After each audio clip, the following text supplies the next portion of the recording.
제주학 공동정책 세미나는 코로나19 신종 감염병 발생으로 비대면 사회 도래 등 제주 지역 공동체의 여러 상황의 변화를 맞이하고 있는 상황에서 제주 지역 공동체가 직면한 현실을 진단하고 보다 나은 미래를 위해 나가야 할 방향을 제시하기 위해 제주특별자치도 제주학 연구센터와 공동으로 오늘의 행사를 준비했습니다. 코로나19가 우리의 삶과 제주 공동체에 어떤 변화를 가져왔는지 살펴보고 또 대안을 찾아 나가는 소중한 시간이 되기를 기대를 합니다. 시작에 앞서 오늘 정책 세미나는 코로나19 예방 수칙을 준수하여 감염 확산 방지를 위한 방역에 만전을 기했다는 말씀을 드립니다. 이와 함께 본 세미나는 제주도의회 홈페이지와 제주의 소리 인터넷 신문을 통해 인터넷 생중계되고 있습니다. 그럼 오늘 정책 세미나에 참석해 주신 주요 내빈과 공식 참가자분들을 소개해 드리도록 하겠습니다. 한 분 한 분 소개할 때마다 큰 박수로 환영해 주시면 고맙겠습니다. 전함수 의장님 오셨습니다.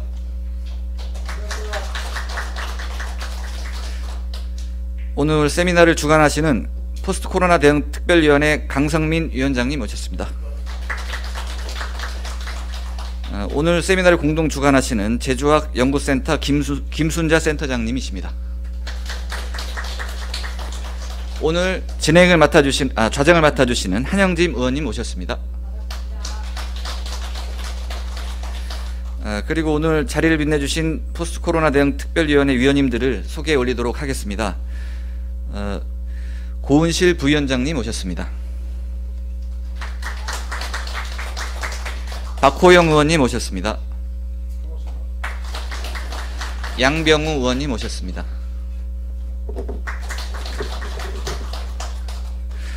이어서 오늘 공식 참가자분들을 소개해 드리겠습니다. 오늘 기조 강연을 해주실 제주연구원 고승환 석좌연구위원이십니다. 주제 발표를 해주실 분들을 이어서 소개해 드리겠습니다. 제주 여성가족연구원 손태주 연구위원이십니다.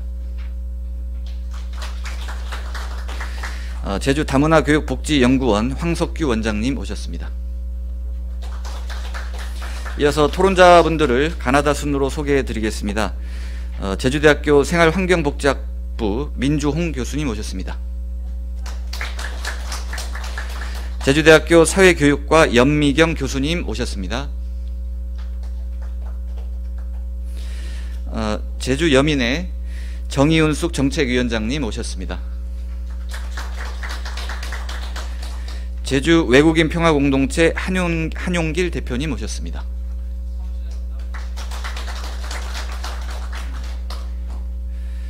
그럼 지금부터 포스트 코로나 시대에 어떤 제주 공동체를 만들어 갈 것인가 제주학 공동정책 세미나를 시작하도록 하겠습니다.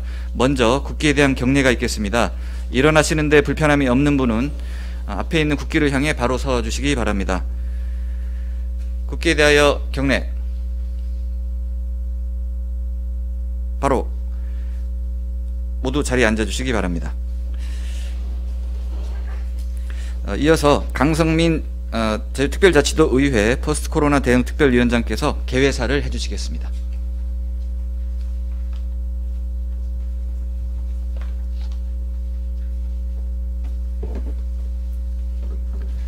예, 안녕하십니까. 강성민 위원장입니다. 예, 준비된 원고 그대로 읽겠습니다. 코로나19가 삶의 모든 결정에 있어 최우선이 고려 조건이 된 지 벌써 1년이 넘는 시간이 지났습니다. 감염 위험을 최소화하기 위해 타인을 멀리하며 혼자만의 시간을 견뎌온 개인의 삶도 많은 변화가 있었지만 또 사람과 사람이 함께 어우러져 살아가는 공동체의 삶도 많은 변화가 있었던 것이 사실입니다. 사람과 사람으로 이루어진 우리 공동체가 코로나19로 인해 얼마나 변화되었는가를 찬찬히 살펴보는 것은 포스트 코로나 시대를 살아갈 우리가 가장 먼저 해야 할 일이 아닌가 싶습니다. 내 삶과 내가 접해 있는 공동체의 모습을 살펴보고 또 내 삶과 접해 있지 않아 오히려 관심받지 못하고 소외되고 있는 공동체가 지난 1년이 넘는 시간 동안 어떤 모습으로 변해왔는가를 살펴보는 것은 당분간 코로나19와 함께 살아나가야 할 앞으로의 시간을 현명하게 보내는 방법을 찾는 길이 아닌가 생각합니다. 이는 또한 단순히 개인의 삶뿐만 아니라 공동체의 삶을 챙겨야 할 행정에도 많은 함의를 줄 것입니다. 이러한 의미가 포스트 코로나 대응 특별위원회가 제주학 연구센터와 함께 오늘 정책 세미나를 기획하게 된 배경입니다. 그렇게 우선 오늘 정책 세미나의 필요성에 선뜻 동의해 주시고 세부 내용을 기획해 주신 김순자 제주학 연구센터장과 제주학 연구센터 관계자 여러분께 진심으로 감사의 말씀을 드립니다. 오늘 우리는 코로나19가 바꿔놓은 제주 공동체의 모습을 지금 내가 처한 현실뿐만 아니라 아동, 여성, 이주민, 외국인 등이 처한 현실까지 객관적으로 들여다볼 기회를 갖게 될 것입니다. 이러한 시간은 결국 많은 정책 과제들을 우리에게 남겨줄 것입니다. 그 과제를 해결하는 길이 쉽지는 않겠지만 여기 계신 모든 분들이 힘을 모아주신다면 또 안 될 일도 없습니다.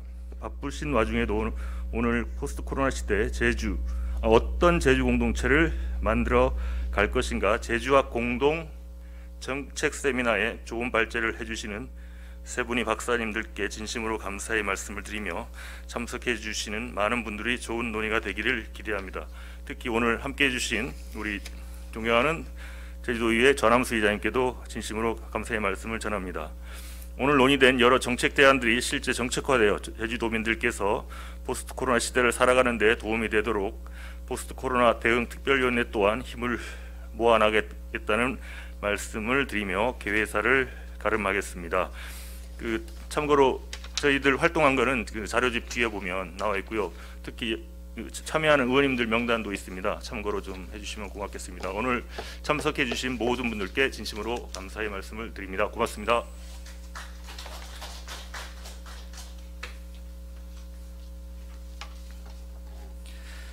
이어서 제주특별자치도의 전함수 의장님께서 격려사를 해주시겠습니다.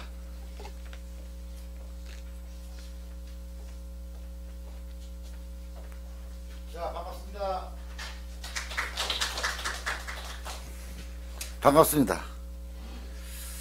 오늘 우리 제주도의회 포스트 코로나 대응 특위와 제주학 연구센터가 공동으로 기획해 코로나 이후 제주 공동체에 대한 고민을 함께하는 정책 세미나를 개최하게 된 것을 매우 뜻깊게 생각합니다. 제주학 연구센터가 지난 2011년 설립되어 어느덧 10년이 지났습니다. 그동안 제주도의 인문, 사회, 자연과학에 이르기까지 제주와 제주인이 정체성과 정신적 가치를 더 높일 전문적인 연구를 수행해 학문적 체계를 정립하고 제주학의 토대를 강화하는 물론 제주지역 공동체 회복에도 많은 노력을 해온 것으로 알고 있습니다. 또한 과거에 머무르지 않고 이번 코로나19 신종 감염병에 따른 제주 지역 공동체의 변화와 미래에 대한 준비에도 박차를 기하고 있다고 생각합니다. 이 자리를 빌어 김순자 센터장님을 비롯한 관계자 여러분께 진심으로 감사의 말씀을 드립니다. 앞으로 우리 제주사회는 코로나 발생 전과 후에 나누어 있다고 해도 과언이 아닐 것입니다. 이번 정책 세미나가 코로나19로 인한 도민이 피해를 최소화하여 위기를 극복하고 함께 더불어 사는 더 나은 공동체 제주사회를 만드는 데 초석이 되기를 기대합니다. 공동정책 세미나를 기획하신 강성민 특위위원장님을 비롯한 고은실 위원님, 박호영 위원님, 양병우 위원님, 한영진 위원님, 오댁 위원님과 송영훈 위원님께도 감사의 말씀을 드립니다. 또한 제주학 연구센터 김순자 센터장을 비롯한 관계자 여러분에게도 다시 한번 감사의 말씀드립니다. 발표와 토론에 참여해 주신 고승한 위원님, 정여진 위원님, 황석규 위원님, 민주홍 교수님과 연미경 교수님, 정은 정의은숙 위원장님을 비롯하여 분야별 전문가 여러분께도 감사의 말씀을 드립니다. 오늘 논의될 좋은 방안들이 제주도민의 삶의 질 향상을 위한 정책으로 거듭날 수 있도록 저희가 이외 적극 지원하겠습니다. 감사합니다. 고맙습니다.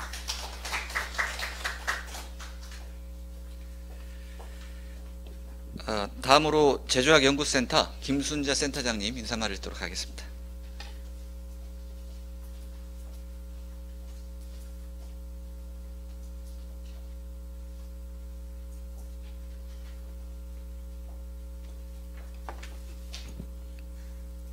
안녕하십니까. 제주학연구센터장 김순자입니다. 우리 도민의 대표기관인 제주도의회에서 이렇게 이제 중요한 정책 세미나를 함께 할 수 있는 데 대해서 굉장히 기쁘고 감사하고 고맙게 생각합니다. 코로나19라는 예기치 않게 찾아온 역병의 대유행은 우리의 일상을 송두리째 바꿔놓고 있습니다. 코로나19가 불러온 사회적 거리두기는 이웃과 어우러져 살았던 삶이 얼마나 소중하고 행복하고 좋은 일이었는지를 새삼 깨닫게 해줍니다. 전함수 의장님, 코로나 특위 강성민 위원장님, 고은실 부위원장님, 박호영 위원님, 한영진 위원님, 양병우 위원님, 그리고 오늘 발표를 해주시는 모든 분들 정말 감사합니다. 제주는 예로부터 서로 돕고 나누는 공동체 사회였습니다. 하지만 코로나19는 제주 공동체에 큰 변화를 가져왔습니다. 사회적 거리두기는 정치, 경제, 사회문화 등 다방면에서 어려움을 겪게 합니다. 심지어 가족과 친족 간의 왕래와 만남도 힘들게 합니다. 삶의 여유가 있는 분들이나 정보 수집력이 있는 분들은 코로나19 팬데믹 시기를 어느 정도 견뎌내고 있지만 그렇지 못한 도민들은 큰 고통 속에서 하루하루를 살고 있습니다. 삶이 어렵고 각박해서인지 배려와 나눔의 문화를 이루었던 제주의 옛 공동체가 그리울 때입니다. 이에 제주특별자치도 제주학연구센터와 도의회 포스트 코로나 대응특별위원회는 제주 공동체 회복을 위한 정책 세미나를 위해서 힘을 모았습니다. 오늘 정책 세미나를 계기로 포스트 코로나 시대를 맞은 제주 지역 공동체에 대해 다시 생각해보는 계기가 되었습니다. 우리 사회를 구성하는 사회 약자인 다문화 가족과 외국인 주민들이 처한 현실을 살펴보고 이들과 함께 제주 공동체의 통합과 발전 방향을 모색하는 계기가 마련되길 진심으로 바랍니다. 제주학연구센터는 제주인의 정체성 회복과 제주 공동체의 근간인 제주의 언어, 역사, 민속, 자연 등을 종합적으로 연구하는 기관입니다. 저희 센터는 앞으로도 제주 공동체 회복을 위한 조사와 연구 사업에 힘을 쏟겠습니다. 바쁘신 가운데도 오늘 기조 발표를 해주시는 고승환 박사님, 주제 발표를 해주시는 손태주 박사님, 황석규 박사님, 토론을 맡아주시는 연미경 교수님, 민주홍 교수님, 정의윤숙 선생님, 한용길 선생님께도 다시 한번 감사의 말씀을 드립니다. 아울러 오늘 귀한 세미나를 제안해 주신 우리 위원장님, 강성민 위원장님과 우리 의원님 여러분께 진심으로 감사를 드립니다. 아무쪼록 오늘 정책 세미나가 코로나19의 대유행 위기 속에서도 서로 돕고 배려하며 함께 살아갈 수 있는 제주 공동체 회복을 위한 마중물이 되기를 바랍니다. 하루속히 코로나 대유행이 끝나서 모두 다 일상으로 돌아가 건강하고 행복한 삶을 누릴 수 있는 그날이 빨리 오기를 기대합니다. 고맙습니다.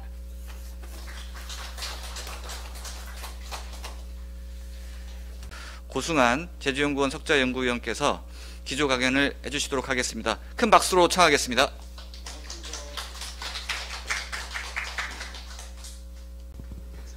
예, 고민이 좀 많았습니다. 이 공동체 문제가 어제 오늘의 문제도 아니고 또 특히 앞으로 우리 미래의 또 문제고, 그리고 특히 이제 그 코로나 이 시대를 맞이해서 특히 경제 공동체가 거의 붕괴 직전에 와 있는 이런 상황에서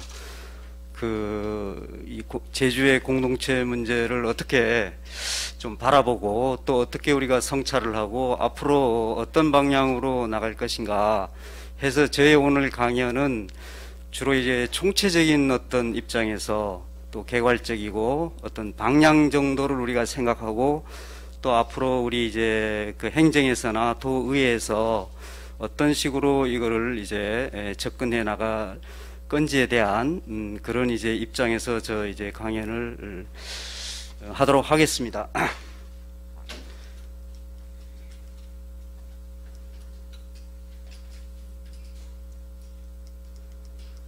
그래서 오늘은 제가 이 전반적으로 이 공동체 문제는 굉장히 거시적인 차원에서 또 그리고 미시적인 차원에서 서로 상호 관계를 맺어서 변화하는 것이고, 그래서 이 공동체라는 이 개념 자체가 굉장히 아주 여러 차원에서 사용합니다. 크게는 평화 공동체, 세계 공동체, 아주 작게는 가족 공동체, 또 지역의 여러 이제 어떤 단체들이 조직한 어떤 그런 조직의 어떤 공동체. 그래서 어떤 오늘은 제주 공동체라는 이 지리적 사회적 공간에서의 어떤 공통된 그런 가치와 유사한 정체성을 가지고 살아가는 이 지역, 특히 이제 제주의 여러 집단들의 어떤 생활, 그런 공동체들을 중심으로 해서 그런 공동체와 어우러지는 그런 변화에 영향을 주는 여러 가지 요인들을 말씀드리고, 그리고 이런 것들을 앞으로 어떻게 복원해 나갈 것이냐 해서 우리 제주가 얼마나 살기 좋은 곳, 행복한 그런 지역으로 만들어 갈 것이냐 하는 그런 이제 관점에서 말씀을 드리도록 하겠습니다.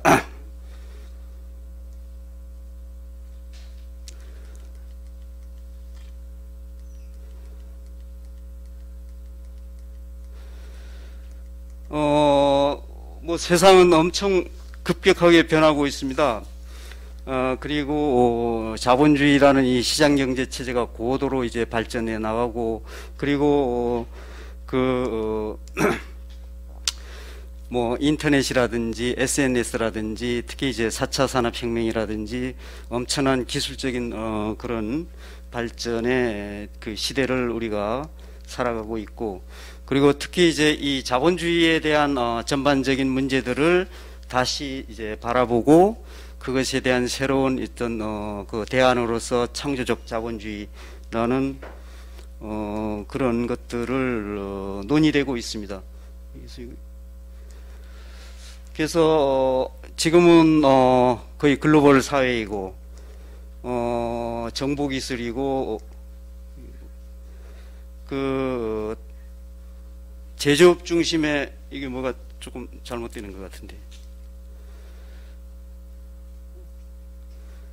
그래서 우리 사회 자체가 굉장히 다변화되고 그리고 급격하게 변하고, 그리고 특히 이제 기술 발전 이거 계속 해나가고 조금 잘못된 것 같은데, 그래서 특히 이제 인구 절벽 시대를 우리가 맞이하고 있는 가운데 특히 초고령 사회에 지금 우리가 거의 맞닥뜨리고 있는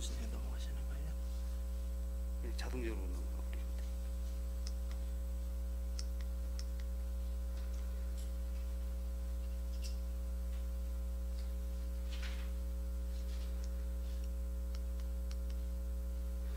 이 기술 시대에 이 기술이 잘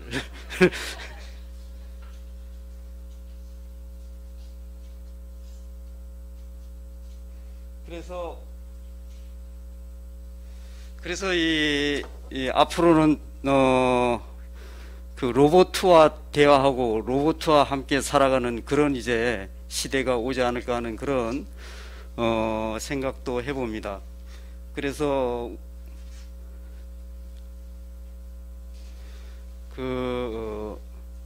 이게 자동적으로 계속 올라가 버리는데,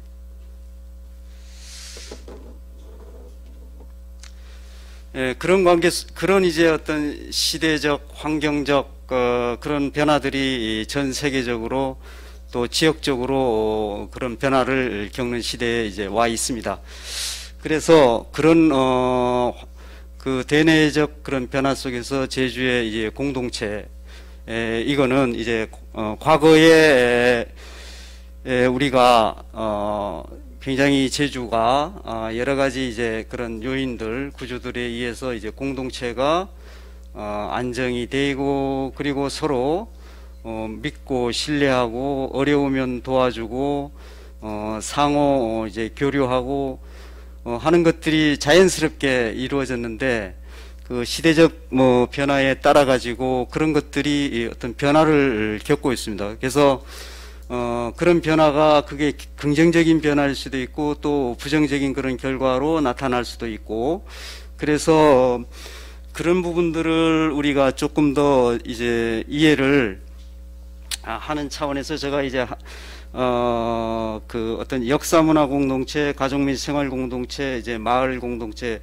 이러한 이제 공동체의 어떤 범주를 조금 이렇게 그 나눠봤습니다. 그래서 좀 크게 말고 조금 우리 제주에 좀 관련시켜서 이제 나눠봤는데, 뭐 여러분도 잘 알다시피 제주의 뭐 역사나 문화 이런 부분들은 뭐 그 굉장히 오늘날 우리가 그 제주의 어떤 정체성, 공동체를 보존하는데 필요한 어떤 그 사회적 가치, 이런 부분들과 굉장히 밀접하게 가지면서도 또 한편으로는 뭐 괜당 문화라든지 이런 것들이 어떤 그 부정적인 그런 이제 비합리적인 그런 이제 가치들도 이렇게 담고 있고, 그래서 이제 가족이나 생활도 굉장히 그 어떤 가족 중심의 또 통원, 그 특히 통원권, 연마을 또 마을 안에서 결혼을 하다 보니까 혈연지연 이런 부분들이 공동체를 강화하고 유지하는 데 굉장히 영향들을 미치고, 대부분이 이제 제주가 그 농촌, 농경 문화에 그런 속에서 생활을 하다 보니까 서로 노동력들을 서로 교환하고 서로 어려울 때 도와주고 하는 그런 이웃 관계들이 굉장히 이제 좋은 그런 이제 상황이었고, 또 마을도 마을의 그 귀학이라든지 마을의 여러 가지 행사나 이런 것들이 마을 주민들이 함께하고 참여하고 하는 것들이 굉장히 이제 자연스럽게 이루어지는 그런 이제 것들이 과거의 제주 사회의 공동체였는데, 지금은 이런 것들이 굉장히 시대 변화에 따라서 많이 변했습니다. 특히 그 역사나 전통 문화들이 새롭게 변화하고, 특히 이 제주어가 거의 소멸 위기 언어로 지금 유네스코에서 그걸 지정을 했고, 특히 주거 문화도 그렇고 또 여러 가지 이제 문화 또 해녀 공동체, 특히 이제 이 4.3 제주 사회의 공동체를 온전히 이제 복원하려면 이 4.3의 문제를 우리가 해결하지 않고서는 한 발짝도 나가지 못하는 그런 이제 것들을 우리 제주가 또 안고 있습니다. 그래서 이 가족의 문제들도 주로 핵가족화, 단독가족, 또 개인 중심의 그런 생활 방식들이 굉장히 지배적이고, 마을도 보면은 여러 가지 개발 사업들로 인해 가지고 갈등들이 많이 나타나고, 또 특히 이제 지금 제주의 읍면 지역은 초고령 사회입니다. 65세 이상 노인들이 20% 이상을 차지하고 있습니다. 그래서 그런 것들, 그리고 또 이주민들이 많이 이제 지난 10년 동안 제주에 와서 이렇게 같이 함께 살아가고 하는 어떤 그런 변화들이 있습니다. 그래서 특히 이제 우리가 공동체 의식이나 어떤 연대나 이런 것들과 관계되는 게 이 자본주의적 생활 양식입니다. 그러니까 자기 개인의 이익을 항상 추구하게 되고, 그리고 어떤 경쟁을 하게 되고, 또 직장을 다녀야 되고, 그러니까 직장 생활을 거의 이제 하다 보니까 공동체 문제에 많이 이제 관심을 이제 갖지 못하는, 그리고 돈이면 다 되는, 돈이 어떤 굉장히 중요한, 돈벌이면은 공동체 공익적인 어떤 가치나 공익적인 일은 제껴두고 이익이 되는 쪽으로 활동을 한다든지 결정을 한다든지 어떤 그런 문제, 또 크게는 이 불평등 문제가 굉장히 이제 심화되죠. 빈부격차도. 제주 같은 경우에도 최근에 그 부동산 경기에 의해서 엄청나게 땅값이 오르면서 땅 가진 분들은 굉장히 기뻐하고, 그렇지 못한 사람들은 굉장히 상대적 박탈감을 느끼고, 또 이제 삶을 걱정해야 되는 어떤 그런 상황들이 이렇게 오고 있습니다. 그래서 이 자본주의적 생활 양식에 대한 문제, 그 다음 제주의 소멸, 제주의 정체성을 유지하고 강화시키는데 이 제주어가 굉장히 중요합니다. 의사소통의 가장 중요한 핵심적인 이 그 제주어가 지금 사라질 위기에 지금 놓여 있습니다. 그래서 아마 제주학 이 연구센터가 이 부분을 굉장히 중점적으로 연구도 하고 또 보존을 위해서 노력을 이제 하고 있습니다. 그리고 제주의 여러 가지 의뢰들도 과거의 공동체의 의식이라든가 공동체를 함께하는 그런 부분들을 약화시키는, 그래서 주로 이제 제사나 이런 장례 문화나 성묘 문화 이런 것들이 굉장히 과거와는 달리, 뭐 작년이나 올해나 이제 그 여러분도 그 벌초 또 명절 이런 데 참여를 하니까 친인척을 보기가 거의 힘들었을 겁니다. 무슨 특별하게 경조사가 없으면 뭐 몇 달 동안 친인척하고 보지도 못하고 그냥 모르겠습니다. 전화통화나 하는지는 모르겠습니다. 어떻든 이런 부분들, 그 다음 이 국제자의 도시와 또 제주가 그 동북아시아 이제 최고의 관광지로서 자리매김하는 과정에서 외부 사람들이 많이 들어오고, 그 다음 국제자의 도시 의 각종 이제 이 개발 프로젝트들이 진행되면서 이 그런 개발에 의해서 소외되는 분들이 많이 생기고, 또 개발에 의해서 이익되는 분들이 많이 생기는 바람에 여기에 대한 그 어떤 갈등의 문제, 공동체가 이렇게 새롭게 뭐 그게 파괴일지 훼손일지 아니면 공동체의 새로운 어떤 그 변화일지 어떻든 그런 것들이 계속 생겨나오고, 특히 4.3 이런 문제도 우리가 이제 반드시 치유하고 또 해결해야 될 그런 겁니다. 왜냐하면 이게 제주의 진짜 그 공동체 문제를 해결하는데 중요한 요인이기 때문입니다. 가족 공동체도 마찬가지입니다. 핵가족, 그리고 1인 2인 가구가 거의 이제 50%를 차지하고 있습니다. 그래서 과거의 가족 구조에서 가족 구성원들이 함께하는 그런 어떤 형태가 아닌 혼자 이렇게 살아가는 그런 이제 것들, 그 다음 이혼이나 별거나 이런 부분들, 그 다음 분구 가족이 많습니다. 직장하고 같이 가족들하고 이렇게 함께 하지 못하고, 직장은 서울에 있고 한 분 뭐 맞벌이든 어떻든 이게 떨어져서 사는 그런 이제 분가 가족들이 많이 생겨서 가족들 간의 이런 그 연대나 그런 것들이 이제 약화되는 그런 이제 구조적 변화를 안고 있습니다. 그다음에 인구 구조의 변화입니다. 이거는 그 1978년에서 2008년 20년 동안에 제주 인구가 10만이 늘었습니다. 그러니까 50만에서 60만 늘었는데, 지난 10년 동안에 2008년 이후 10년 동안에 그 우리는 이제 10만 인구가 늘었습니다. 그래서 다양한 분들이 이제 왔고 인구도 늘었고 관광객도 많이 늘고 하니까 굉장히 과거의 제주의 공동체는 굉장히 동질적인 어떤 그런 사회적 모습을 띄었는데 지금 굉장히 이질적인 사회로 지금 변화가고 있습니다. 그리고 다문화 가족도 많이 생기고 외국인들도 많이 들어와서 이렇게 사는 그런 이제 변화를 겪고 있고, 그 다음 특히 인구 구조 변화 가운데 저출산.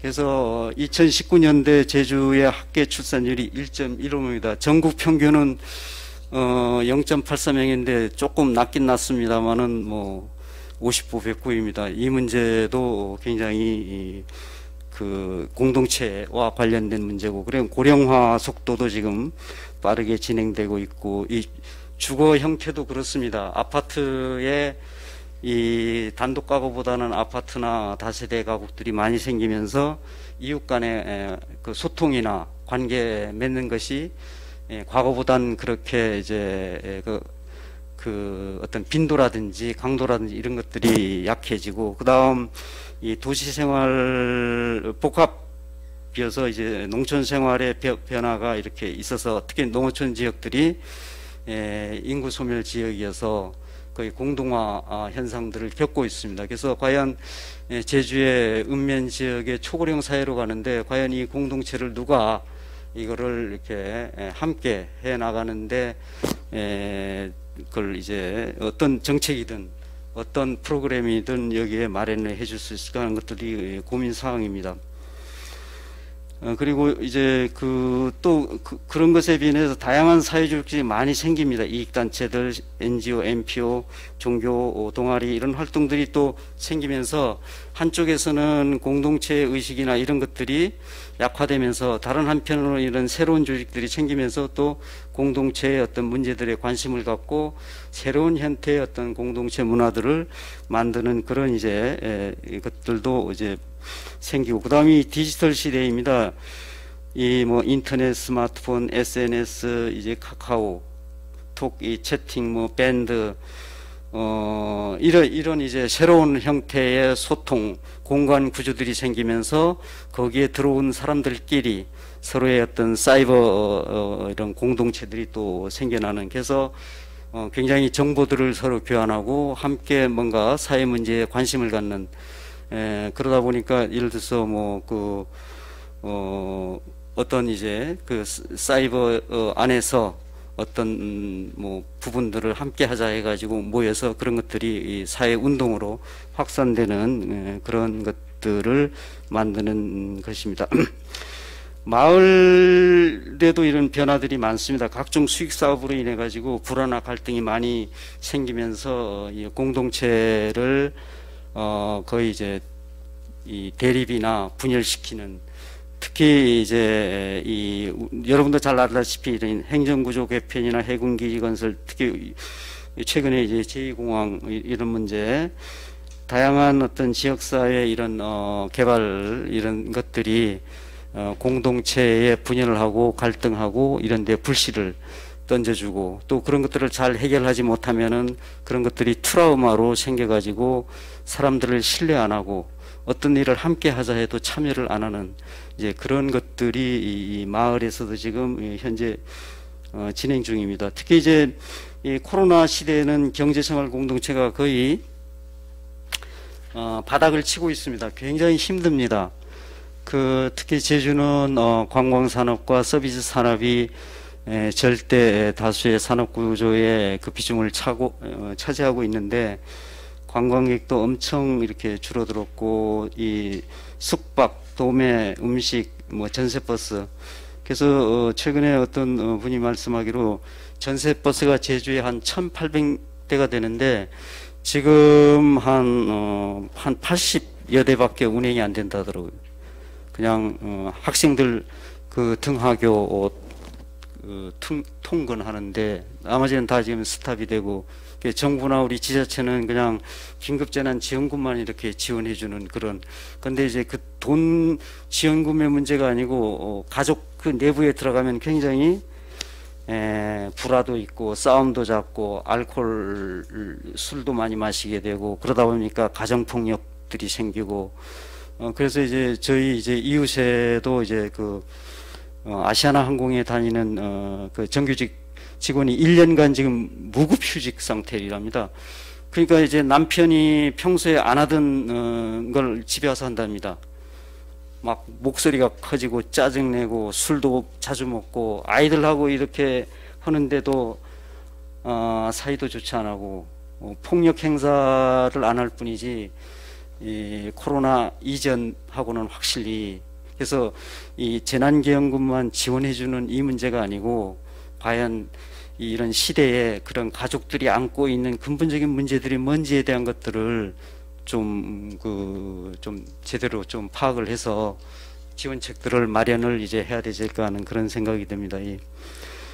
그 고용 분야도 말할 수 없습니다. 굉장히 그 고용도 위기입니다. 이 실업률도 제주가 굉장히 실업률이 낮은 상태인데 실업률도 오르고, 그 다음 아까도 말씀했지만은 산업 이런 이제 도에서나 이제 국가에서 지원하는 이 여러 가지 건수들이 코로나 이전하고 코로나 이후가 이 시대에 굉장히 많이 차이 납니다. 엄청나게 이제 그 많은 사람들이 이 고용 실업 관련한 지원이 거의 1000%나 이렇게 증가하고, 그래서 그만큼 이런 지표들이 현실적으로 굉장히 어려움을 이야기를 하는 걸 입증하고 있습니다. 특히 이제 비정규직이 또 엄청나게 이제 증가하는, 그렇지 않아도 그래서 그 제주가 비정규직 이 비율이 전국에서도 1, 2등 합니다. 항상.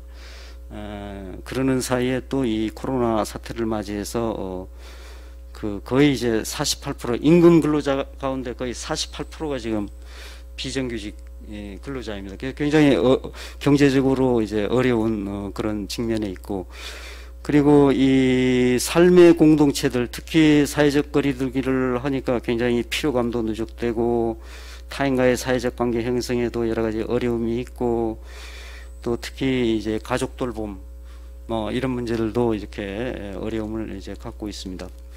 그래서 그러면 이제 공동체를 이렇게 이런 문화들을 복원하는 것들을 제가 좀 개괄적으로 좀 포괄적으로 여기에 정리를 해왔습니다. 특히 이제 이 제주어 보존과 계승을 우리가 아주 지속적으로 강화시켜야 된다는 겁니다. 이게 제주의 그 정체성에 연계되는 관련되어 있는 것들이기 때문에 제주학센터가 노력을 하고 연구센터가 노력을 하고 있지만은 이런 이제 그 제주가 가지는 전통적인 그런 중요한 사회적 가치, 이게 미래 사회에서도 반드시 필요한 어떤 이웃에 대한 배려, 이웃과의 어떤 교류, 나눔, 특히 이제 순으름 정신, 이런 것들을 어떻게 현대 사회에 미래 사회에 이걸 보고 우리가 계속 개성 발전시켜야 하는 이런 부분들의 구체적인 이제 노력들을 해야 되겠고, 그 다음 이 어떤 생활 양식, 특히 우리는 돈이면 다 해결된다는 어떤 그런 거, 어떤 이익을 위해서는 하고 공익적 이익을 위해서는 별 관심을 안 갖는 어떤 그런 부분들. 그래서 특히 사회적 경제 이런 부분들도 계속 확산시키고, 그리고 이제 이 개발도 이제 지속 가능한 개발, 그리고 마을 중심의 지역사회 중심의 공익 중심의 그런 이제 개발들을 더욱더 강화시켜 나가는, 지금까지는 이런 개발들이 무분별하게 난개발이고 주로 이제 그 개발업자 중심의 이익 중심의 이런 개발들이 지금까지는 굉장히 이제 지배적으로 나타났지만은 지금 이제 앞으로 우리가 공동체를 온전히 보존하는 데는 환경뿐만 아니라 사람들이 그런 이제 개발 형태들도 바꿔야 된다는.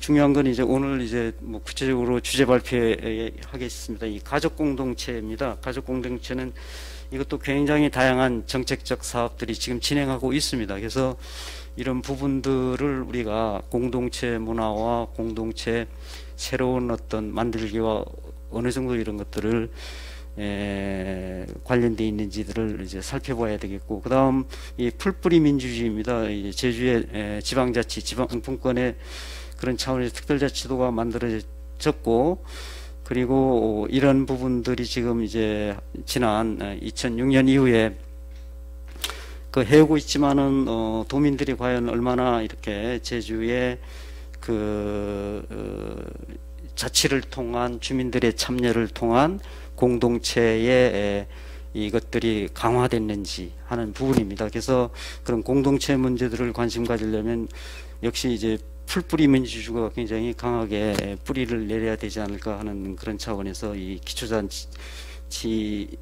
이런 부활 문제들 계속 논의해오고, 이제 도의회에서도 이 문제에 대해서 계속 고심하고 있지만 아직도 뭐 특정한 뭐 대안이 아직도 마련이 안 됐습니다. 그래서 그냥 행정시장을 그냥 우리가 직선제로 뽑아야 된다, 안 돼야 된다 하는 그런 거. 그리고 그러면 기초의 의회를 이제 다시 만들어내야, 아직 계속 이제 논의 중이고 확정된 거는 아직 이제 없습니다.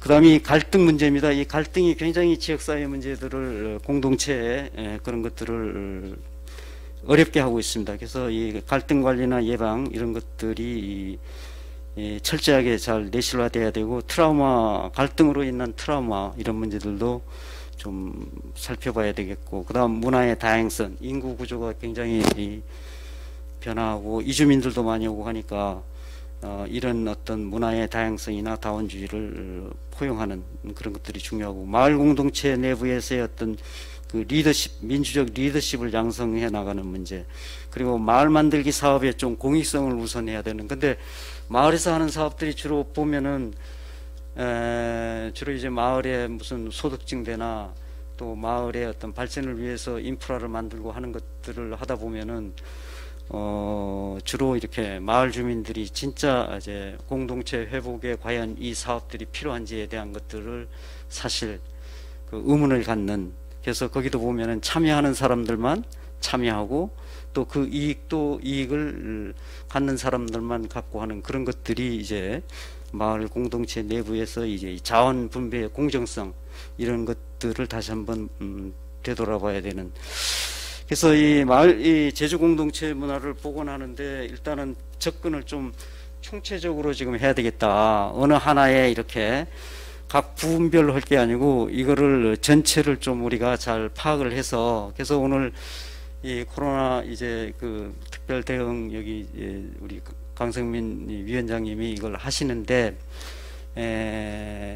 좀 제가 말씀드리고 싶은, 나무만 보지 말고 전체 숲을 좀 그려놓고, 그리고 각 그 부분들에 대한 이 제도를 좀 재정비하는, 그러니까 도의 사업들도 그렇습니다. 그러니까 각 부서에서 열심히 하지만은 이게 공동체의 분열을 가져오는 건지 공동체가 보다 잘 좀 강화되고 하는 그런 측면인지 하는 그런 부분들에 대한 것들을 좀 재정비하고, 공동체의 어떤 관련된 일들을 하는 기관들의 연계를 해야 되고, 반드시 또 중요한 것은 이 마을이나 주민 중심의 그런 이제 대안들을 이제 모색을 해 나가고, 그래서 이런 부분들을 해 나갈 때 지금 우리가 여기에 대한 이제 그 데이터가 없습니다, 사실. 그냥 막연하게, 저도 오늘 이제 발표하는 내용들이 제주 공동체가 변화를 지금 겪고 있다, 과거와는 틀리다, 뭐가 이걸 강화시키겠다 할 때 어떤 부분을 먼저 강화해야 될지, 어떤 부분은 나중에 강화해야 될지, 어떤 부분은 지금 잘 되고 있는 건지, 또 그리고 특히 이제 이 공동체 문화, 우리 이제 교수님도 와 계시지만은 한 80년대 이런 연구하고 나서 지난 한 10여 년 동안 그 종합적인 어떤 연구 결과들이 없습니다. 이 전반적인 가족 문제에서부터 전반적으로 해서 진짜 이렇게 학자분들이, 연구자분들이 한 데이터도 지금 없고, 그리고 우리 도에서 이런 특정한 조례도 없고, 또 우리 행정에서는 이걸 총괄하는 어떤 부서, 그냥 마을 만들기 사업하면 그냥 그 예산 투입해 가지고 그냥 마을 만들기 그 사업만 열심히 하지, 이런 것들이 어떻게 공동체의 변화에, 주로 변화들은 소득 증대, 그러니까 일자리 창출, 여기에 주로 머물러 있거든요. 대부분이 일자리 창출하고 소득 증대. 근데 과연 소득과 일자리 창출이 이 마을 공동체 사업을 하는데 그게 전부인가 하는 겁니다. 그래서 그 내부에 또 마을 주민들이 어떤 그 사업을 진짜 원하는지 하는 그런 부분들을 해야 되고 해서, 이 특히 일단은 연구를 해야 되고, 그 다음 이제 그 특히 지표 개발, 제주 공동체라는 이 제주의 가치와 제주의 정체성을 담아낼 수 있고 그걸 평가할 수 있는 그 지표들은 무엇인가 하는 것들을 가족에서부터, 특히 이제 지역 문제에서부터 이런 것들을 잘 연구를 또 하고, 그리고 그런 이제 정책이나 사업들에 대한 평가 연구도 또 해야 되고, 연구 사업들에 대한 것을 지속적으로 좀 그 지원을 해야 되지 않을까 해서, 저는 이제 이제 아주 그 탁월하게 잘하는 것은 훌륭하다고 생각하는 일을 잘하는 게 아니고, 평범한, 우리가 평범하게 생각하는 그런 것들을 훌륭하게 하는 그런 것이 이제 좋지 않을까, 그런 생각이 듭니다. 어떻든 시간이 좀 지체됐습니다만은 오늘 그 세미나를 기점으로 해서 우리 이제 그 코로나 시대 이후에는 제주 공동체가 가야 될 그런 방향들을 좀 구체화시키는, 그 각 이제 부문별로 가족 공동체면 가족, 경제 공동체면 경제, 시민사회 공동체면 공동체, 또 지역의 마을 다니는 마을, 부분별로 어떤 논의들을, 활발한 어떤 논의들을 거쳐서 전체를 아우를 수 있는 어떤 방향과 전략과 사업들을 좀 시켜 나가고, 또 오늘이 그런 시발점이면 좋겠습니다. 대단히 고맙습니다.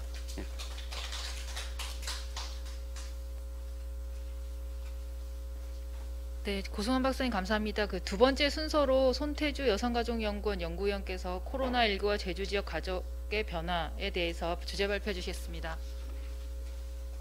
고승환 박사님에 이어서 저의 발표는 조금 더 가족을 들여다볼 수 있는 그런 내용이 될 것 같습니다. 저희 연구원에서 지난해 코로나가 발생한 이후에 7월 말에서 8월에 걸쳐 가지고 조사 연구를 실시한 게 있는데, 그것뿐만 아니라 다른 조사 결과를 같이 연동해 가지고 우리 가족의 변화상을 조금 이렇게 들여다볼 수 있는 내용으로 발표하겠습니다. 저는 제주여성가족연구원의 손태주 연구위원입니다.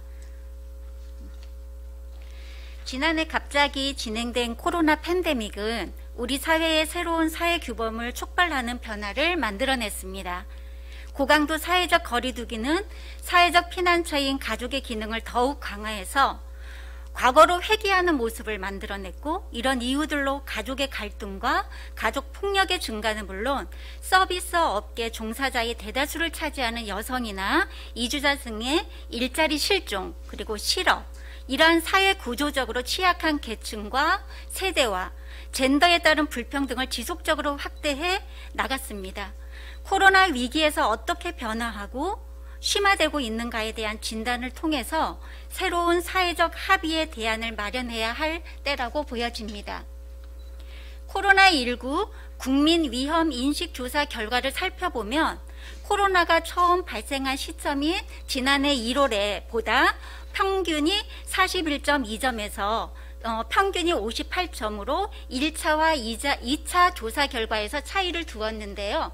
영역별로 살펴보면 1월 말 6.8%의 분노에 해당하는 퍼센테이지가 2차 조사에서는 3배 이상 증가한 것을 확인할 수가 있습니다. 코로나로 인해 가족의 가구 소득과 근로시간은 줄어든 반면에 자녀와 보내는 시간, 집안에 있는 시간, 그리고 TV나 미디어 이용 시간은 늘어났습니다. 또한 가족 내 가족과 자녀와의 관계나 부부 관계는 거의 변화가 없는 것으로 나타났는데요. 청소년 SNS 상담 시스템인 다 들어줄게의 상담 내용을 보면 자녀의 생활 습관 지적에서 시작된 가족 갈등이 증가한 것으로 확인되었고, 이러한 결과는 과거 청소년 종합 실태 조사에서 부모님과 매일 저녁 식사를 함께하는 청소년이 27%에 불과했었는데, 개학 연장 등으로 인해서 집에서 온라인 수업을 받게 되면서 부모님과의 갈등이 매우 증가한 것으로 나타났습니다. 이러한 결과는 자녀가 초등학생이거나 중고등학생인 경우 모두에서 맞벌이, 외벌이, 무관하게 대부분의 학부모가 굉장한 부담을 갖고 있는 것으로 나타났습니다. 네, 지난해 그 제주도 지방경찰청의 그 통계 자료에 의하면 코로나 이후 6월에서 8월까지의 제주 지역 전체 아동 신고 건수는 전년도 동일 기간 대비 17.3% 증가했고요. 가정 내의 아동 학대 건수가 더 증가한 것으로 확인되었습니다. 네. 또한 제주 지역의 학대 행위자와 피해 아동의 관계를 살펴보면 2019년 같은 기간 접수한 것에 비해서 2020년도에 표를 보시면 친부모와 계부모, 그러니까 직접 양육을 담당하고 있는 동거인에 의한 피해가 높다는 것을 알 수 있습니다. 그리고 오른쪽의 그래프를 보시면 신고자 유형에서 비신고 의무자의 신고가 대부분인 것으로 나타났습니다. 이러한 결과는 코로나 이후 사회적 거리두기 지침에 따라서 아동학대 신고 의무자인 관련 기관의 비대면 업무에 의해서 이렇게 업무 수행을 하다 보니 신고 가능성이 낮아지고 가정 내에서 보호자와 아동이 함께하는 시간이 늘다 보니 신고하기 어려운 어떤 가정의 여건들을 반영한다고 볼 수가 있겠습니다. 그리고 코로나 상황이 야기한 가족 생활의 또 다른 문제는 자녀 돌봄 공백일 것입니다. 코로나 이전에 비해 이후에 자녀 연령 상관없이 부모가 직접 돌본다는 응답이 2배 이상 높게 나타났는데요. 조부모와 친인척 등 돌봄 공백의 대안을 찾지 못한 경우에는 자녀 혼자만 집에 방치해둔 경우가 있다고 응답했는데, 이러한 돌봄의 어려움은 남성보다는 여성이, 그리고 여성 중에서는 맞벌이 여성이 더 높게 나타났습니다. 그리고 지난해 저희 연구원에서 조사한 제주도민 1018명 대상으로 실시한 코로나에 대한 인식 변화 조사 결과를 보면은 현재 결혼에 대한 생각이 어떻게 변화했는지에 대한 조사 결과, 이제 응답자 중에 미혼 대상으로 응답한 결과를 보면 부정적으로 응답했다는 응답이 거의 5배가량 높게 나타났습니다. 그런데 보시면 그래프의 왼쪽에서 보시면 남성은 0%입니다. 그러니까 여성이 보다 더 부정적으로 응답한 것을 확인할 수가 있습니다. 그리고 출산에 대해 어떻게 변화했는지를 조사한 결과에서도 코로나 전보다 부정적으로 변화했다는 응답이 긍정적으로 변화한 것에 비해서 10배가량 높게 나타났는데요. 이러한 임신과 출산을 연기했거나 연기할 생각이 있는지에 대한 조사 결과 역시 여성이 남성에 비해 2배가량 더 높게 나타났습니다. 방금 전에 고승환 박사님께서 2019년도 제주도의 그 출산율을 말씀해 줬는데요. 지난해에는 1.15명이었습니다. 그러니까 2019년도에는. 그런데 지난해에는 더 떨어져서 1.02명입니다. 그러니까 저희 제주도 역시도 한 명, 여성이 평생 동안 낳을 아동의, 그러니까 자녀가 1명 미만일 확률이 더 높아졌다는 것을 확인할 수가 있습니다. 현재 느끼는 걱정이나 두려움의 정도에서 성별, 연령별 모두 정체 응답자의 80% 이상이 증가한 것을 확인할 수가 있습니다. 이러한 걱정이나 두려움이 증가했다는 응답을 연령과 성별로 이렇게 교차해서 살펴보면 여성인 경우는 지금 주황 색깔인데요. 40대가 가장 높게 나타났고 남성인 경우는 지금 회색입니다. 50대가 가장 높게 나타났습니다. 그리고 동년배 성별로 집단별로 비교해보면 20, 30대 여성들이 동년배 집단 남성에 비해서 더 높은 증가율을 확인할 수가 있었습니다. 그리고 현재 느끼는 우울의 정도가 코로나 전과 비교해서 어떻게 변했는지에 대한 조사 결과 정체 응답자의 60% 이상이 증가했다라고 응답을 했는데요. 성별로 보면 여성이 남성들보다 더 우울한 증가율이 높았고요. 연령별로 보면은 50대가 가장 높게 나타났습니다. 이러한 부분을 또 연령과 성별로 교차해서 보면 여성인 경우는 50대가 높게 나타났고요. 남성인 경우는 40대가 높게 나타났습니다.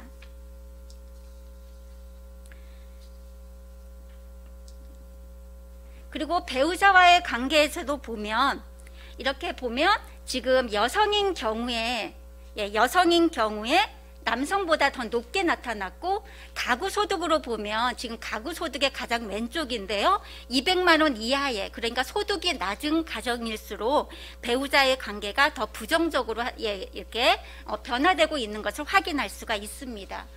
그리고 자녀와의 관계에서 보시면 남성보다는 여성에게, 그리고 소득 부분에 보면은 200만 원 이하 집단에서가 더 부정적으로 지금 변화되고 있는 것을 확인할 수가 있습니다. 코로나로 인한 가족 생활의 이러한 모습을 보면 가족이 함께 있는 시간이 더 늘어났다는 부분이 위쪽 그래프 중에서 가장 왼쪽인데요. 회색으로 60% 이상 증가한 것을 확인할 수가 있습니다. 그런데 아래쪽 그래프를 보시면 가사 노동의 시간의 변화는 여성이 지금 연두 색깔인데요. 코로나 전이나 코로나 후나 2배 이상 여성이 담당하고 있는 것을 확인할 수가 있습니다. 그리고 코로나로 인한 가사노동의 분담 역시도 코로나 전이나 코로나 후나 위의 그래프에 지금 파란 색깔이 여성이 더 많이 분담한다라는 걸 나와 있는데 변화가 거의 없는 것으로 지금 나와 있습니다. 그리고 코로나로 인한 음주 빈도의 변화를 보시면 지금 아래쪽 그래프인데요. 아래쪽에서 보시면은 남성보다는 여성이 증가한 것으로 지금 노란색으로 비교가 되고요. 아래쪽 그래프의 오른쪽에 보시면 가구 소득이 200만 원 이하인 경우가 증가한 것을 확인할 수가 있습니다. 그러면 음주한 경우에 어디에서 했느냐라고 응답을 물어봤을 때 가정 내에서 했다는 부분들이 더 많이 나타났거든요. 이러한 부분들로 인해서 부부의 폭력 발생 빈도를 확인해 본 결과 그래프를 보시면 여성보다는 남성의 빈도가 더 높게 나타나고 있고요. 맞벌이보다는 비맞벌이 가구에 있어서 더 빈도수가 높게 나타나는 것을 확인할 수가 있습니다. 그리고 자녀에 대한 폭력의 발생의 빈도를 보시면 남성보다는 여성이 더 높게 나타나고 있죠. 그 다음에 막내 자녀 연령으로 보면 연령이 낮은 집단일수록 더 높게 나타나고 있는 가정의 모습들을 저희들이 확인할 수가 있습니다. 그리고 코로나로 인한 가정에서의 돌봄 방법이 바뀌었는데요. 지금 보라색깔 부분이 코로나 상황입니다. 코로나 상황에서 보라색깔 막대가 더 길어진 부분이 어디냐면 가정에서 직접 돌본다는 부분하고요. 위에에서 3번째인데 혼자 두고 출근한다는 부분들이 더 막대가 길어졌습니다. 이게 가정의 모습을 나타내고 있다고 보여집니다. 그런데 여기에 연령으로 보면은 연령별로 통계적으로 유의미하게 나타났는데요. 빨간색 그래프가 가리키는 부분이 영유아 가정입니다. 영유아 가정인 경우는 집에서 감당해야 하는 자녀나 가족이 돌보기입니다. 그러면 어린아이 가정을 둔 자녀일수록 여성이 독박 육아일 가능성이 굉장히 높아지는 것이고요. 지금 파란 색깔 같은 경우는 초등학생 자녀를 둔 가정인데요. 이러한 경우에서는 맨 위쪽으로 향하고 있는 게 식사 준비 및 각종 집안일 증가입니다. 그렇게 하고 또한 아이들의 온라인 학습 지도입니다. 그러니까 이것은 무엇을 말을 하냐면 초등학생 자녀를 둔 가정인 경우는 가족의 돌봄 기능과 동시에 교육의 기능을 가족에서 다 분담하고 있다는 겁니다. 그러다 보니까 자녀에 대한 폭력이 아까 남성보다는 여성이 높게 나타났죠. 소득이 낮은 집단일수록 낮게 나타났잖아요. 그러니까 높게 나타났잖아요. 이러한 것들이 다 연관되어서 같은 맥락에서 살펴볼 수 있다고 보여집니다. 이러한 결과를 통했을 때 저희가 가정의 건강성을 생각한다 그러면 마음 방역 체계 구축이 필요하다고 여겨집니다. 코로나가 야기한 걱정과 우울감은 도민의 10명 중에 7에서 한 6명 정도 9명에게서 나타나고 있는데 이러한 코로나 상황이 지속될 경우에는 우울증이나 무기력감, 자살 등으로 더욱 심화될 수 있기 때문에 적극적인 사회적 개입이 필요하다고 봅니다. 화상 명상 프로그램 보급이나 우울 자가 진단 키트 그리고 예방 홍보물들 시민 연대 의식 제고와 관련된 사업이 필요하다고 보여집니다. 그러니까 우리가 사회적 관계 맺기와 같은 캠페인이나 SNS를 활용을 해서 이러한 부분들을 적극적으로 추진할 필요가 있다고 보여집니다. 그리고 또한 지역사회 중심의 통합 마을 돌봄 시스템 구축이 필요하다고 여겨집니다. 재난 상황에서 취약계층은 가장 생존의 위협을 받을 가능성이 높습니다. 동일 생활권 내의 체계적이고 촘촘한 지역사회 중심의 마을 돌봄, 공동체 회복을 통해서 개인과 개인, 그리고 개인과 단체, 단체와 단체 간 긴밀한 협력을 위한 사회적 연결망 관리가 필요해 보입니다. 2002년 사스 그리고 2009년 신종 인플루엔자 그리고 2015년 메르스를 지나서 코로나 팬데믹은 전염병의 유행 주기를 점점 짧아지게 하고 있습니다. 우리의 삶에 일어난 많은 불편함은 앞으로 개선될 수 없을 것이라는 게 전문가들의 공통적인 의견입니다. 감염병의 주기적인 대유행이 예고되면서 팬데믹의 공포는 국경 폐쇄나 지역 봉쇄, 그리고 사회적 혐오 등 심각한 공포와 갈등을 야기하고 있고, 동시에 돌봄이나 노동, 폭력 등 주요 영역에서 성불평등한 상황이 가속화되고 있습니다. 앞으로 다가올 재난 대책 전반에 대해서 젠더적인 시각이 필요한 부분이라고 여겨집니다. 데이비드 브룩스는 두 번째 산이라는 저서에서 우리는 고통의 시기를 겪으며 인생의 태도를 다시 정립한다고 하면서 저자는 이렇게 말하고 있습니다. 우리가 도덕적으로 기쁨, 상호 의존성, 그리고 관계성을 회복할 때라고 주장하고 있는데요. 지난 60년간 우리는 개인의 행복, 독립성, 자율성과 같은 어떤 가치들을 지향해 왔습니다. 그러한 결과 공동체는 해체되고 개인들 사이의 결속은 끊어지면서 외로움을 확산되었다고 할 수가 있겠습니다. 사회적 고립을 불러낸 것이죠.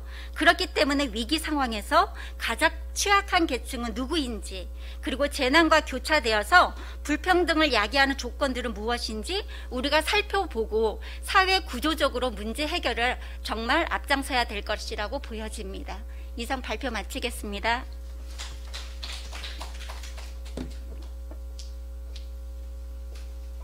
네, 마지막 순서로 황석규 제주다문화 교육복지연구원장님께서 포스트 코로나 시대 이주민, 다문화, 외국인 공동체에 대해 주제 발표해 주시겠습니다.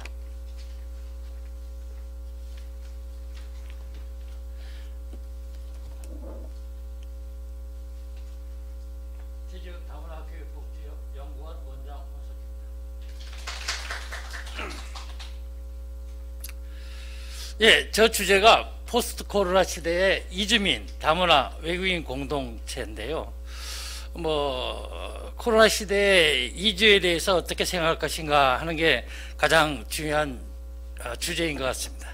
그래서 먼저 이게 맞나요? 이주 아주 간단하게 이야기해 보려고 합니다.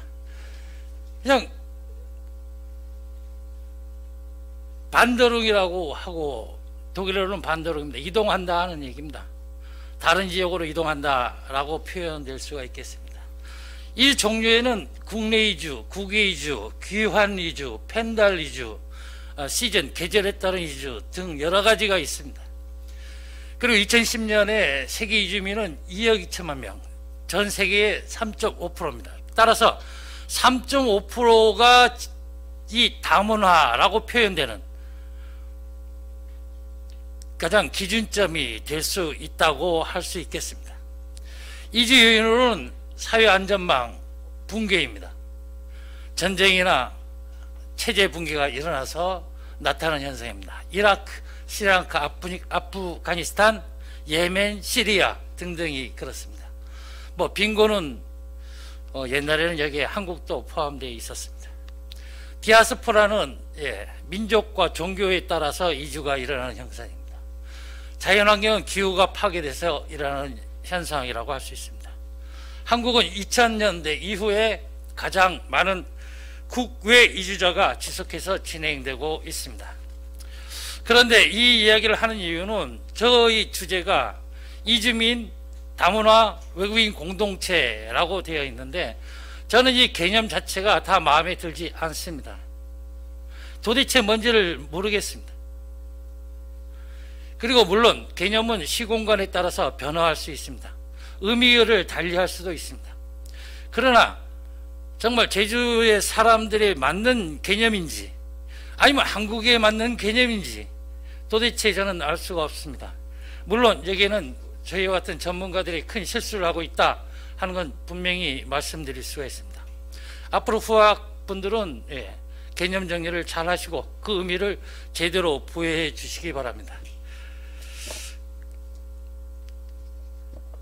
이때 이주민 얘기는 쉽게 얘기하면 국내 이주민을 얘기하고 있습니다. 정착주민, 다른 표현으로 정착주민, 이거 도대체 뭔지 모르겠어요.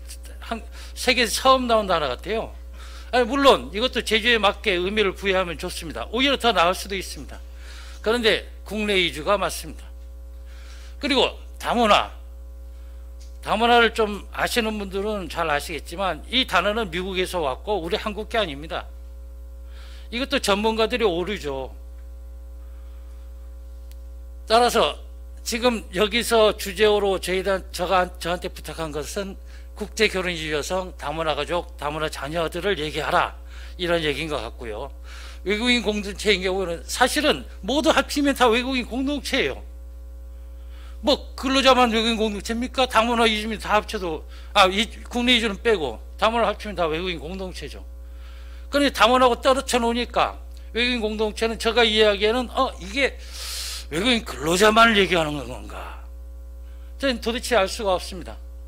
따라서 앞으로 좀 더 고민하고 신문이나 언론이나 또 도의에서도 좀 새로운 이야기를 해야 될 것 같습니다. 예, 저는 다문화 강의할 때마다 꼭 이 도표를 사용합니다. 이 도표는 이 곡선을 그리고 있는데 위로는 다문화 진행하면서 나타나는 사회적 갈등 비용입니다. 인종차별일 수도 있고 민족차별일 수도 있고 폭동 등이 일어나는 것도 있습니다. 그리고 이쪽으로는 다문화 진행 과정입니다. 1기, 2기, 3기, 4기인데요. 저희는 불행하게도 뭐 시작이 한 2000년도부터 시작하면 바로 지금 초창기입니다. 그리고 그 전에 이미 이주민들을 많이 받았던, 따지면은 2기, 3기, 4기인데요. 바로 2기, 3기 때가 사회적 비용이 가장 많이 들어가고 있습니다. 그러면 어떻게 하겠습니까? 우리는 빨리 1기에서 4기로 가버리는 게 사회적 비용을 줄이는 겁니다. 어떤 표현은 코로나 팬데믹이 우리를 더 빨리 4기로 갈 수 있는 기회를 제공할 수 있다고도 볼 수 있어요. 그러면 어떤 대안을 찾아야 될 것인가? 코로나 시대에 미래의 코로나 다른 새로운 질병이 나타날 수 있습니다. 그런 것을 이번 기회에 좀 더 고민할 필요가 있다는 얘기입니다. 요즘 유럽에서 새롭게 등장하는 단어가 요청제입니다. 페더럴리즘입니다. 이 이야기는 칸트에서부터 이야기가 시작됩니다. 개인이 자유가 있는데 이 자유를 마음껏 활용해야 되는데 모든 개인이 다 자기 다 자유다 하면 할 수가 없기 때문에 보편적으로 자유를 서로가 논의해서 도덕을 만들어요. 규범을. 예를 들어서 밖에 나가서 어르신 보면 인사 잘하자. 길에서 침 뱉지 말자. 그런데 이 집단의 결정이 오히려 개인의 자유를 막아요. 이게 바로 이율 배반입니다. 이율 배반. 그래서 이율 배반을 조정하기 위해서 국가 지자체가 개입하는 거예요. 여기서 나타나는 게 법입니다. 법. 강력한 것이죠.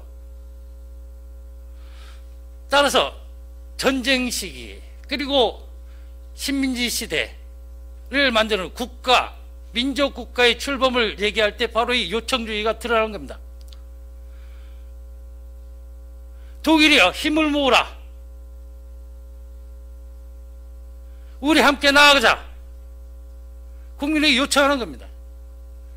그런데 이것 개념을 잘 보셔야 합니다. 이제는 그 전에 식민지 시대나 전쟁 시대가 아닙니다. 그 전에는 개인과 결정, 초월 자유가 일률적으로 되어 있었습니다. 그런데 지금은 저는 쌍방향의 요청주의가 필요하다 하는 얘기입니다. 그 이전 50년, 100년 전의 요청주의가 아닌 현재, 앞으로 미래에 살아갈 수 있는 요청주의가 대안으로 고민해 보아야 한다. 지금 코로나 팬데믹으로 뭐가 났습니까? 록다운. 열쇠로 다운, 잠가버리는 거예요. 아우스강 스페어, 아우스, 밖으로 강, 나가는 것을 스페어, 차단한다. 밖에 못 나가는. 이 록다운의 다음에 타일 록다운, 그 다음에 인테리어 록다운, 이런 재미있는 표현들이 많이 나오고 있습니다. 어쨌든 록다운은 일률적인 요청주의입니다. 무조건 나가지 마. 그런데 나가지 말라 하면 다음 장 보겠습니다. 안전을 위해서 국가는 시민의 자유를 억제하는 것을 요청하게 됩니다. 따라서 자유를 억제하면서 밖으로 나타나는 게 감시와 권위주의입니다. 이 바로 2차 세계대전 히틀러 때에 나온, 혹시 사회학 하시는 분은 프랑크푸르트 학파의 권위주의의 비판, 그게 비판 여론입니다. 바로 코로나 팬데믹이 새로운 권위주의와 감시를 나타낼 가능성이 높아 보인다. 따라서 권위적 요청주의가 아닌 우리는 새로운 성찰적 권위주의를 고민해 봐야 한다. 일률적인 요청이 아닌 쌍방향형인 요청이 우리는 고민해야만 할 것이다. 즉 다시 말해서 주류 집단이 소수 집단을 억압하는 게 아니라 주류 집단과 소수 집단들이 서로 합의하고 상생하고 나아가는 길을 찾아낼 때 바로 쌍방향 요청주의가 드러나게 되는 것입니다. 즉 혐오주의는 바로 이 실생활 집단 사회에서 나타나는 것입니다. 감시와 권위주의 사회에서는 분명히 혐오주의가 나타날 수밖에 없어요. 지금 미국에서의 나타나는 현상이 바로 이렇습니다. 우리는 이런 혐오주의적인 일률적인 요청주의를 진행해서는 안 된다라고 말씀드릴 수가 있습니다. 우리 제주 현실을 보면 60, 70년대 우리는 국내 이주민, 특히 전라도 경상도 분들에게 배타적이었습니다. 배제하려고 했습니다. 혐오했습니다. 그리고 현재는 이 국제결혼 이주여서 외국인 근로자들에게 특히 동남아시아, 왜 백인들에게는 혐오 안 하고 왜 동남아시아 중국은 혐오하는지 우리 스스로 성찰해야 됩니다. 각성해야 됩니다. 그래야만이 새로운 제주 사회를 열 수가 있습니다. 뭐 이 통계는 아주 쉽습니다. 뭐 보니까 이 국내 이주민, 정착 이주민들이 몇 년입니까? 한 15, 16, 17년 엄청 왔어요. 그런데 18년, 19년, 2020년에 줄어들었습니다. 이거는 코로나 팬데믹과 전혀 상관이 없어 보입니다. 이거는 여기 나왔지만 직업, 가족, 주택, 자연환경, 교육, 주거환경 이런 이유 때문에 나타났습니다. 그런데 또 역시 20대 우리 제주 청년들은 제주 산업이 코로나로 인해서 조금 지첨하니까 취업자 수가 줄어들고 있는 건 역시 사실이라고 볼 수가 있겠습니다. 또 외국으로 유출되는 청년 인구가 많아지고 있는 것도 사실입니다. 그러면 이제부터 외국인 현황을 좀 보겠습니다. 우리 제주 등록 외국인입니다. 그러니까 미등록 외국인은 제외된 상황입니다. 2012년만 하더라도 8,700명 정도 됐는데 2019년엔 25,668명입니다. 3배를 훌쩍 넘고 있습니다. 뭐 10년도 안 사이에 3배를 훌쩍 넘었습니다. 그리고 아마 작년과 같은 증가세로 보여준다면은 2023년쯤이 되면은 3만 명이 됐을 거라고 보일 수가 있겠습니다. 그리고 처음으로 2000년대 이후에 처음으로 외국인이 수가 감소한 상태입니다. 제주시하고 서귀포시 비교하면 외국인은 3분의 2가 제주시에 살고 있고 3분의 1은 서귀포시에 살고 있습니다. 남자는 12,840명, 여자는 1,103명으로 나타나고 있습니다. 그러면 여기에 국제 결혼 이주 여성은 약 5,000명 정도입니다. 그리고 이주 여성들 결혼 횟수를 보면 2017년에 392명, 2018년에 443명, 2019년에 448명 계속 쭉 올라갔어요. 올라가다가 2010년에 355명으로 내려왔습니다. 그런데 전국에서 1, 2위를 하고 있습니다. 우리 제주 청년과 동남아 여성들이 결혼하는 순위가 전국에서 1, 2위입니다. 이유는 본토는 도심지와 많이 떨어져 있어요. 농촌 젊은이와 결혼해서 도시에 나오는 게 너무 힘들다는 겁니다. 그 다문화 가정 지원센터에 와서 한글 교육 받기도 힘들어요. 그런데 제주도는 사는 자체 아파트와 비슷해요. 어디 다 시골 가봐도 다 그렇습니다. 그리고 국제결혼 이주 여성들도 귀가 있어요. 생각이 있어요. 그래서 제주를 선호하는 겁니다. 그럼에도 불구하고 2020년대에는 코로나 팬데믹으로 처음으로 8.4%밖에는 결혼을 하지 못했습니다. 그런데 이게 다문화 교육에서도 계속적으로 얘기하고 있지만 정말 국제 결혼 이주 여성 다문화 가족이 제주 교육에도 엄청난 영향을 끼치고 있습니다. 아마 110개 초등학교에 다문화 가정 자녀가 없는 곳이 없습니다. 어떤 시골에서는 일반 학생보다 다문화 가정 학생이 많은 경우도 있습니다. 그런데 이렇게 결혼 횟수가 줄어들게 되면 출산에도 영향을 끼치게 됩니다. 그리고 더 중요한 사실은 이들은 다문화 가정 자녀가 아닙니다. 한국인입니다. 또한 특히 제주인입니다. 다문화 가정 자녀들은. 그래서 이들에게는 다문화라는 표현을 쓰지 않는 것이 오히려 더 훨씬 나아 보입니다. 나아 보이니까 쓰지 않았으면 좋겠습니다.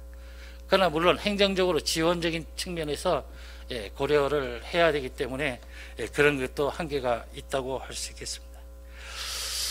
그리고 이 국제 이주 여성들이 지금 가장 큰 고민이 경조사 문제입니다.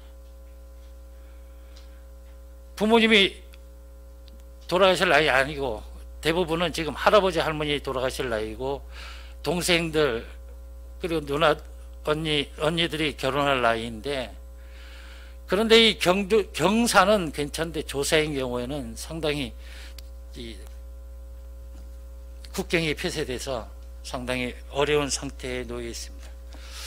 그리고 계절 근로자 혹시 아시는 분도 많겠지만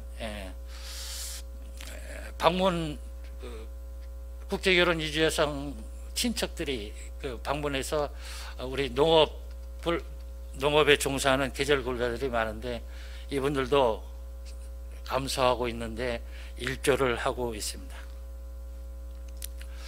특히 외국인 근로자입니다.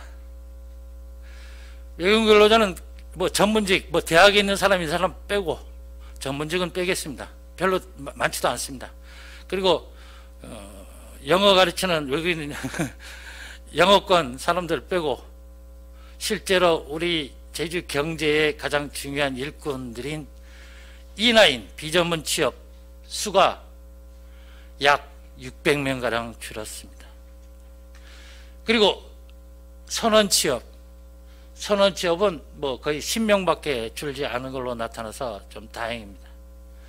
그리고 방문 취업, 재외동포, 특히 재중동포를 들이와서 일을 하는 건데 이 경우가 약 300명가량 줄어들고 있습니다. 그리고 계절 근로자는 단기 취업 C4 그리고 5개월 이내 계절 근로자 E8 그리고 방문 동거 F1 방문 취업 H2로 이렇게 다 계절 근로자를 할 수 있습니다. 옛날에는 3개월 동안 했었는데 지금은 한 5개월 동안 하고 있습니다. 그리고 2020년 코로나19로 입국 복귀 불가하고 되고 있습니다. 또 무비자도 지금 중단된 상태입니다. 따라서 농가일에 지금 일손이 엄청나게 부족한 상태에 직면할 수밖에 없게 되었습니다. 그래서 지자체와 농업단체에서 일손 높기를 지금 고려하고 있습니다. 그 다음 또 보이지 않게 우리 경제에 많은 영향을 주고 있는 미등록 외국인, 다른 표현으로 불법 체류자입니다. 불법 체류자가 2012년만 해도 뭐 1000명도 안 됐습니다. 근데 2019년 코로나가 발발하기 때 그전에는 14,732명, 약 10배로 뛰어넘었습니다. 제가 재작년에 농업의 농축수산 외국인 근로자를 고용하고 있는 고용주 인식 조사를 했는데요. 특히 이 농업에 이 불법 체류자, 미등록 근로자가 없으면 일을 못해요. 큰일입니다. 그리고 지금은 다 자진 출국하고, 자진 출국이 거의 10,000명이 돼버렸기 때문에 지금 이 통계상 남아있는 게 한 4,000명밖에 남아있지 않다는 얘기입니다. 그러니까 15,000명이 됐어도 농사일을 하는데 엄청난 어려움을 겪고 있는데 10,000명이 빠져나가 버리면은 이거는 뭐 농사일을 하지 못하는 상태에 이를 수도 있다 하는 얘기입니다. 예, 다 그렇고 마지막 장인데 좀 시간을 좀 할애하겠습니다. 다문화를 얘기할 때는 항상 역지사지입니다. 그리고 가장 중요한 것은 옛날에 외국인이 제주에 들어오는 경우와 지금 제주에 들어오는 경우가 다릅니다. 옛날에 외국인은 제주 사람한테 물어보지도 않고 지 마음대로 들어왔어요. 그리고 우리 제주 사람은 거기에 대해서 수동적이었습니다. 그 사람들한테 아무 찍소리도 못했어요. 그런데 지금은 우리 외국인들을 우리가 원해서 데려오고 있습니다. 사실은 저는 좀 더 모셔와야 되겠다라는 표현이 맞을지도 모르겠습니다. 그런데 과연 제주도민들은 능동적으로 그들과 함께 살아가려고 노력하고 있는가? 물음표입니다.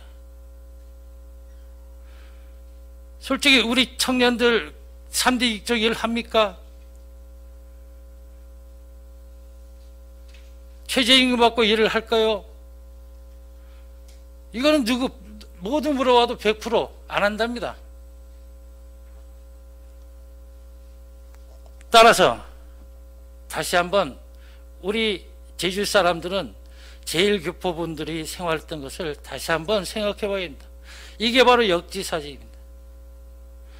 제1교포는 그렇게 힘들게, 우리 지금 최저임금 받고 외국인 근로자 미등록 불법 체류자들이 일을 하면서 자기 고향에 돈을 붙이고, 우리 선조분들하고 뭐가 다릅니까?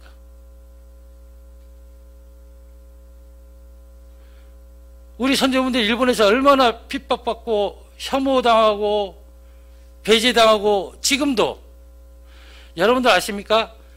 일본 3세도 국적이 한국입니다. 일본 국적 없어요. 일본 국적 없으면 어떻게 되는지 아십니까? 선생님도 공무원도 못 됩니다. 그러니 어떻습니까? 깡패할 수밖에. 먹고 살려면. 저는 일본 가서 조사하는데 그 얘기가 지금까지도 뇌를 때려요. 바다에 떠다니는 수초와 같다. 수초와는 뿌리가 없어요. 뿌리를 내리질 못해. 자기는 바다에 떠다니는 수초와 같다는 얘기입니다. 따라서 저는 첫 번째 가장 지금 시급한 게 농업입니다. 농업 운영 방식의 인식의 변화가 필요하다. 다시 말해 미등록 외국인 근로자를 유연적으로 고용해야 된다. 단 브로커, 중간관리자 없애야 된다. 좀 더 성찰적으로 마을 단위에서 일시적으로 이들을 고용할 수 있는 방법을 한번 진지하게 고민할 필요가 있다. 그리고 둘째, 고용허가제 복잡하고 완전히 새롭게 재정비하자면 안 됩니다. 좀 간편화되고 고용주와 외국인 근로자가 좀 더 가까이 올 수 있는 방법들을 또 고민해 봐야 되고, 얘기할 건 많지만 하고, 가장 특히 여기에 3년 반, 5년 근무하고 다시 돌아갔다가 다시 오는 숙련 노동자가 있습니다. 이들은 고용주도 그들을 믿게 되는 것입니다. 그리고 10년 채우면 국적을 내야 되니까 10년 못 채우고 다 보냅니다. 그러지 말아야 되겠습니다. 숙련 노동자면은 고용해야 됩니다. 그리고 덧붙여서 6번입니다. 외국인 근로자는 지금 가족 동반 불러줘야 됩니다. 특히 예민해 보신 분, 가족 여성 연구원들은 고민해 봐야 됩니다. 이거 인권적으로 안 되는 얘기예요. 가족인데 부부가 따로따로 해서 외국인 근로자 혼자만 와서 일하고 3년 5개월 동안 봐보지도 못하고 아기 낳는데 가보지도 못하고, 이거 인권 문제 아닙니까? 제주도만이라도 특별법을 해서 가족 동반불러제도 없애야 됩니다. 그래야 안정적으로 일을 할 수 있죠.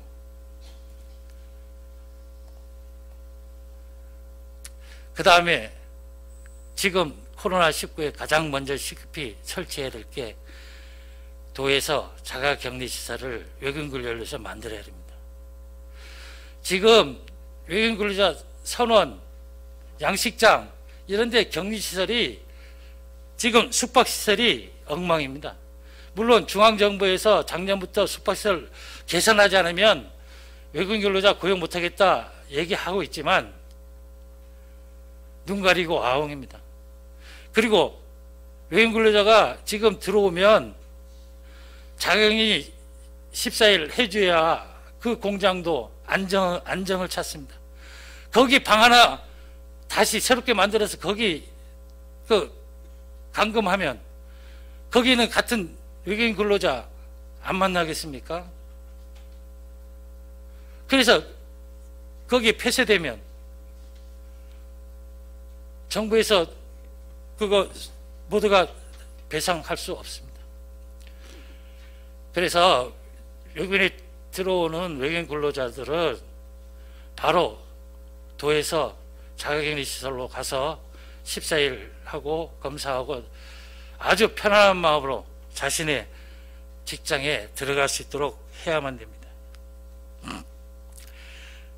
역시 외국인 근로자 복지 문제가 특히 선원에서는 컨테이너에 살고 있어요. 대여섯 명이.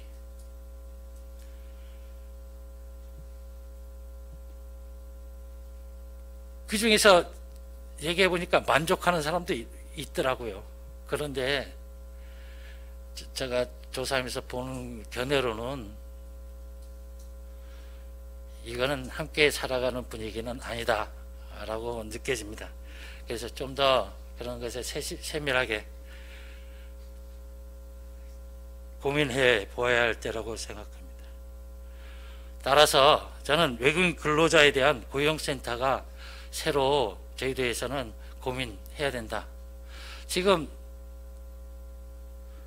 고용센터 외국인 고용에 대해서 고용허가제를 담당하는 데는 지금 상록회관 3층에 조그만하게 3명이 근무하고 있습니다.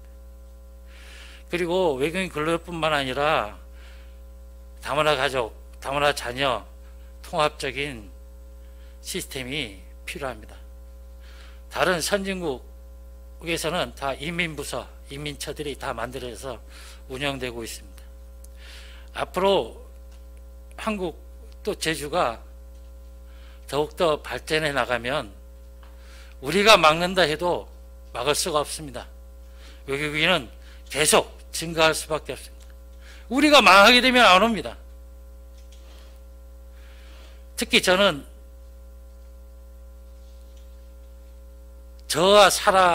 저희들이 살면서 혹은 저희 선조분들도 살면서 이만큼 발전한 때가 없었습니다. 그리고 이만큼 우리가 외국인을 데려온 적도 없습니다. 난 요새 외국인들을 우리는 옛날에 가정부 취급하는 건 아닌가? 과연 우리 한국 사람을 고용해서 옛날처럼 가정부처럼 하면 지금은 큰일 납니다. 그런데 왜 외국인 근로자들은 그렇게 하고 있을까? 고민하는 시간이 되었으면 합니다. 감사합니다.